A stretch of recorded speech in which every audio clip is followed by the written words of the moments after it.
Aiman tak kisah. Zas. A few moments later. Okey, Assalamualaikum warahmatullahi wabarakatuh. Sekarang Pocik berada di Sungai Mas, Kota Tinggi, Johor Bahru. So, ini ada satu mesin kita, Naura Bloom, produk kita di Sungai Mas ni. So, ni mesin yang terkini lah, mesin yang ada display, lebih canggih. Hak milik kepunyaan kepada owner. Siapa nama? Muhammad Aiman. Muhammad Aiman. Tengok situ, handsome tak nak tengok kamera. Ni Muhammad Aiman. So, Muhammad Aiman owner pada mesin ni. So, Muhammad Aiman. So, pertama Pocik nak tanya macam mana mesin Aiman ni sekarang yang Aiman tengok.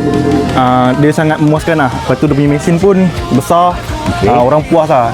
Bila orang nak datang beli mesin pun orang kata pun teruja lah.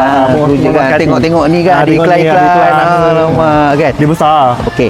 Macam mana sistem tadi? Pocik ajar tadi sistem okey tak? Dia Senang tak? senang faham. Senang faham kan? Kalau orang tua mana nak beli pun dia senang faham mesin dia. Baik, okey. QR kita pun dah boleh pakai apa semua kan. So, sistem kita ni support semua. QR pun kita support.